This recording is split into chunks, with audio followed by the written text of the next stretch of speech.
வட இந்தியாவுடைய காங்கிரஸ் கட்சியினுடைய மிக முக்கியமான தலைவர்கள் எல்லாம் பாஜகவில் இணைந்து கொண்டிருக்கிறார்கள். ஒரு தினத்திற்கு முன்பு உங்களுக்கெல்லாம் நல்லா ஞாபகம் இருக்கும், மகாராஷ்டிராவினுடைய முன்னாள் முதல்வராக இருந்த அசோக் சவான் ஒரு 13 எம்எல்ஏக்களோடு பாஜக கட்சியில் இணைந்த நிகழ்வை நாம் பார்த்தோம். அந்த செய்தி வந்து முடிந்ததும் அடுத்ததாக ஒரு செய்தி வந்து கொண்டிருக்கிறது. மத்திய பிரதேசத்தில் கமல்நாத்தும்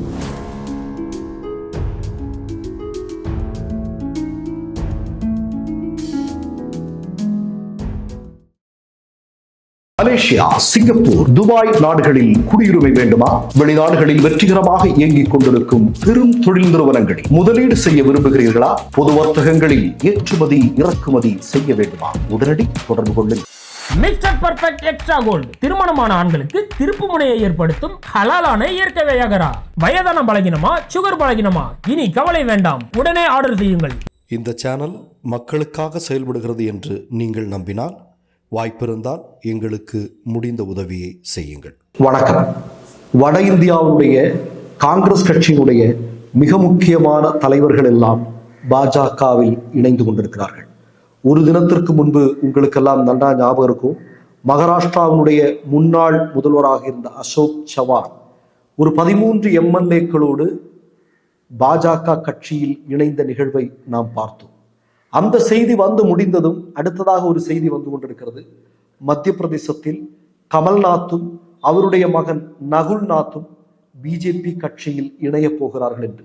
இதற்காக மோடியும் RSSம் அவருக்கு கொடுக்கக்கூடிய பதவி என்பது கமல்நாத்துக்கு ராஜ்யசபா உறுப்பினர் பதவியும் நகுல்நாத்துக்கு அமைச்சர் பதவியும் கொடுப்பதாக சொல்லி இருக்கிறார்களாம்.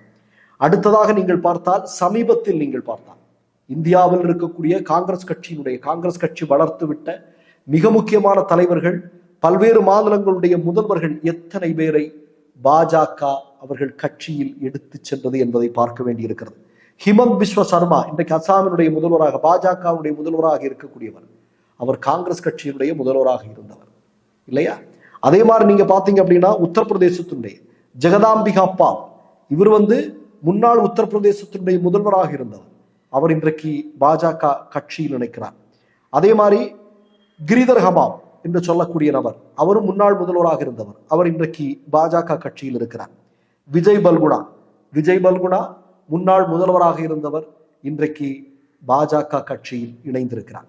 சமீபத்தில் காங்கிரஸ் கட்சி வெளியிட்டிருக்கக்கூடிய செய்தியின்படி பார்த்தீங்க அப்படின்னா, இந்தியா முழுவதும் 413 எம்எல்ஏக்கள், காங்கிரஸ் கட்சியை சார்ந்த எம்எல்ஏக்களை மோடியும் RSSம் சேர்ந்து விலைக்கு வாங்கி இருக்கிறது, மிரட்டி பணிய வைத்திருக்கிறது என்பதுதான் நாம் சொல்லக்கூடிய. எமர்ஜென்சி காலகட்டத்தில் கூட இவ்வளவு பெரிய ஜனநாயக படுகொலை நிகழ்ந்ததில்லை. சரியா? இப்ப மோடியினுடைய ஆட்சியில் அவ்வளவு பெரிய ஜனநாயக படுகொலை நிகழ்ந்திருக்கிறது. ஒரு சின்ன செய்தியை சொல்றேன். இப்ப போறவன் எல்லாம் போட்டோம், இதை பார்த்து ராகுல் பயப்பட போவதில்லை இல்லையா? இதை பார்த்து காங்கிரஸ் என்று சொல்லக்கூடிய பேர் இயக்கம் பயப்பட போவதில்லை. இதை பார்த்து காங்கிரசுக்காக இன்னமும் வேலை செய்து கொண்டிருக்கக்கூடிய மிகப்பெரிய தொண்டர் பலமுள்ள கட்சி பயப்பட போவதில்லை. 2019 தேர்தல் முடிந்ததும் ராகுல் காந்தி வெளிப்படையாக சொன்னார், இந்த கமல்நாத் உட்பட பல பேரை சுட்டி காட்டினார், இவங்க பிள்ளைங்களுக்காகவும் இவங்களுடைய சுயநலத்திற்காகவும் சீட்டு கேட்கிறானுங்க, என்னங்கிட்ட சும்மா கேட்டுக்கிட்டே இருக்கிறானுங்க அப்படின்னு சொன்னார். இன்றைக்கு கமல்நாத் எங்கே இருக்கிறார்?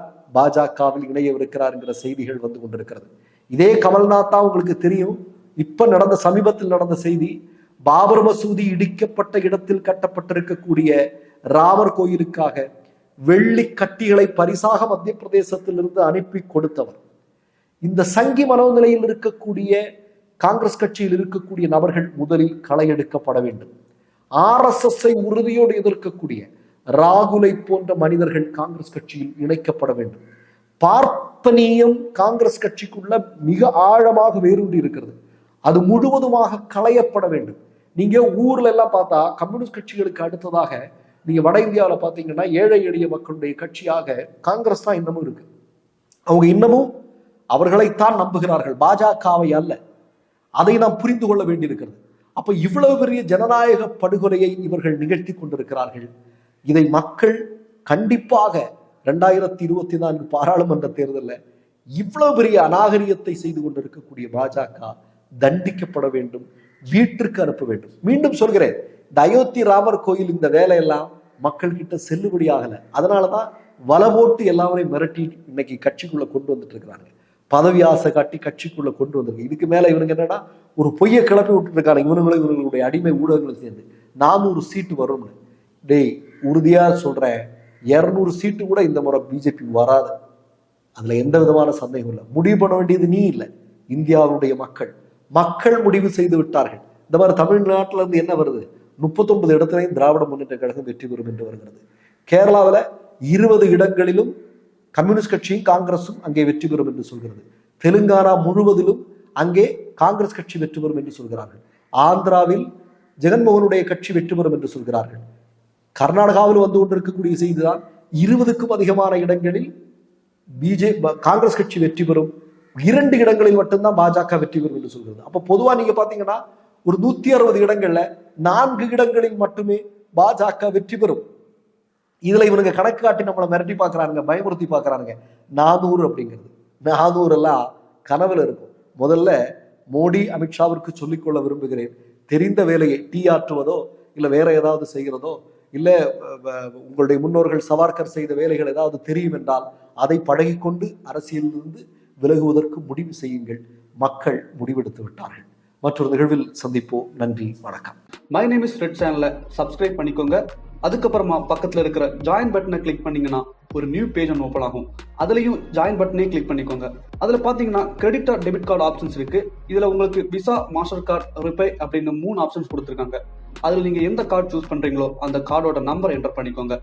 அப்புறமா கார்டோட வேலிடிட்டி மந்த் அண்ட் இயரை டைப் பண்ணிக்கோங்க. அடுத்தபடியா உங்க கார்டோட பின்னால சிவிசி கோடுன்னு சொல்லிட்டு 3 நம்பர்ஸ் கொடுத்துருப்பாங்க. அந்த நம்பர் இதுல என்டர் பண்ணிக்கோங்க. அப்புறமா அட்ரஸ் அண்ட் இன்ஃபர்மேஷன் என்டர் பண்ணிட்டு பைங்கிற பட்டனை கிளிக் பண்ணிக்கோங்க.